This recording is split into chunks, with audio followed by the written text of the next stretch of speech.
Okay, we're here at Data Center World and we're talking about cooling and what's next with all of the AI density demands. We're here at the Motivair booth. Why don't you tell us who you are and what you're doing? Thanks, Rich. My name is Nick Haddad. I'm one of the account managers here at Motivair. I've been in this space for 10 years now, and obviously liquid cooling is buzz over the last 2 years. So here we're looking at a CDU, which is the heartbeat of a liquid cooled system. All things HPC AI now, especially with Blackwell, announced last year that was primarily a liquid cooled system. So if you're looking at deploying any liquid cooled GPUs or Blackwell specifically, or Blackwell Ultra or any of their future generations, we're looking at a CDU as a part of your infrastructure. So tell us what a CDU is and the function it plays in the data center. Yeah, simply put it, CDU is a coolant distribution unit. So to simplify that even further, it's a heat exchanger and a pair of pumps, right? And then we have all the stainless steel spooling here for material compatibility purposes. In line with the secondary side out, you'll have a strainer, right? So 25 micron strainer here, which is in line with the requirements of most liquid cooled GPU platforms. So take that a step further out, right? So this is a liquid to liquid heat exchange. So you need facility water present in order to deploy one of these guys here. So you'll see the primary in and out. So that's where the chiller connections come in. And then secondary out and secondary in. So these will go out to the loop and deliver coolant to the compute. Right? The CDU itself, this one here you'll see is bottom fed. So pretty versatile based on your facility. If it's a raised floor, if it's on slab, you can have bottom fed or top fed versions. Again, a pair of pumps. The strainer is a standard configuration, and then on this side you'll see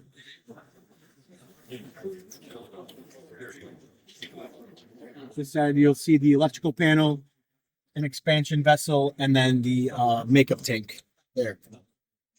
So these are all essential configurations or options that you'll see in a liquid cooled CDU. With the CDU, that will then create the chilled water that can be used in any number of sort of applications, depending what people are deploying and how they want to do that, correct? Correct. So this is a means to decouple from the facility water plane, right? So this will be in line or in row at the perimeter in the gray space. So there's a multitude of different flavors of this unit, ranging from lower densities all the way to 2 megawatts. In a single footprint. So facility water comes in to a CDU, into the heat exchanger, then ends up getting pipes out into the row. So if you're doing like an AI pod, let's call it, it's the most popular thing people are talking about today. So let's say we're doing a 9 or 10 rack pod. Plumbing will come out from the CDU, and then we'll have plumbing that comes taps at the plumbing that'll feed the racks. So that coolant will be distributed from the CDU, into the rack. So into these manifolds. Right.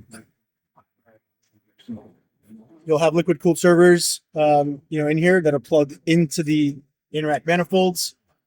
So that's where the coolant ends up coming from, and then into the servers themselves. That warm water then gets returned back to the CDU, through the heat exchanger, and then back out to the facility. And that's your famous rear door heat exchanger. Yep. So that's another application too. So direct liquid cooling is the primary application of CDUs today. So we're directly delivering coolant to the servers.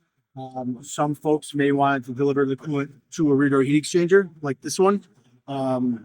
Today we're seeing with the rise in the facility water temps become more common to have two separate loops, right? So we're talking about there's a common notion today, the 80-20 mix between liquid cooling and air cooling, right?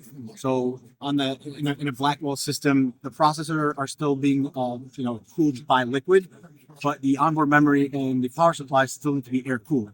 So the rear door ends up being a very good fit for that residual heat load application.